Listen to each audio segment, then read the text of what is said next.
Years ago in the spinal unit, I remember someone saying, independence isn't about doing something yourself, it's actually about doing what you want to do.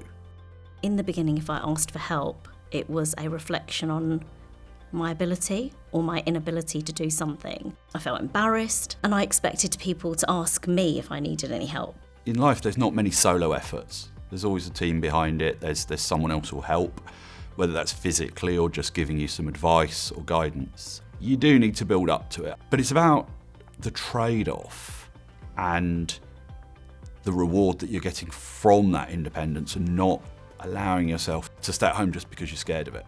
I think I felt super nervous to tell people about how worried or anxious I was about certain parts of a trip. It therefore made every trip I took in the beginning really difficult. Now I have learned that I have got a very good support network and I communicate everything with them. It's actually gotten to the point now where they know me so well with travelling that I don't need to communicate as much, and that has given me so much freedom.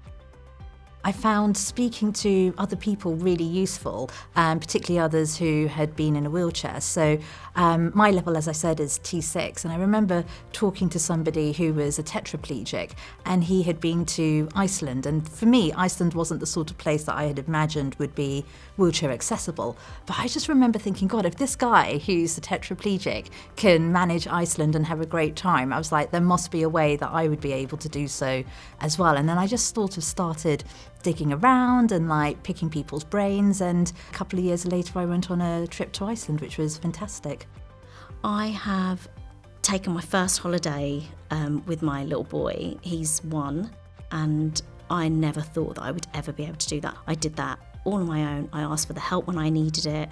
I said I was okay when I didn't need it. I reflected every single day at the end of the day on things that I'd done well and how to make the next day better. And I know next time it will just be even easier. I don't want to wait now. I want to do it again.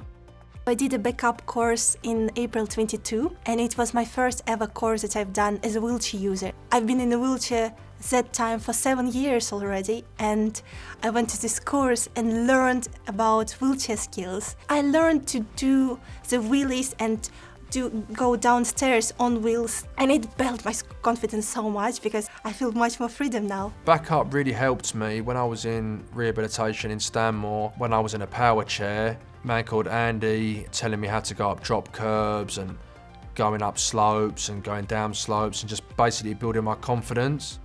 I was at a backup course in Penrith, and it's an outdoor centre what disabled and able-bodied people use. I went zip wiring. The guy gave me a rope. He said, "Do you want to pull it or shall I pull it?" I said, "No, I'll do it." So I went, "See you guys." Pulled the rope and I was off. I really enjoyed that week. Loads of confidence and talking to people who different levels of injury and how they cope. So I got a phone call from Backup saying, "Ralph, how'd you fancy going scuba diving?" And I hadn't even considered it. And I went.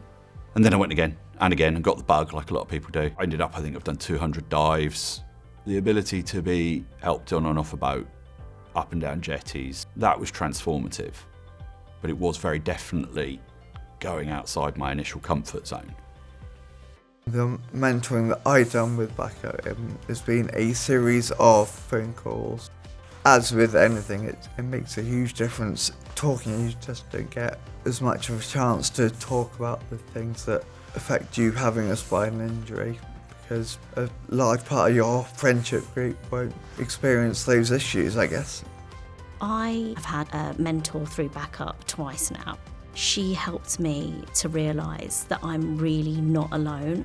I've got people in the community, I've got peer support who can help me to realise that whatever situation I get myself into, whatever situation is presented to me, I will always manage.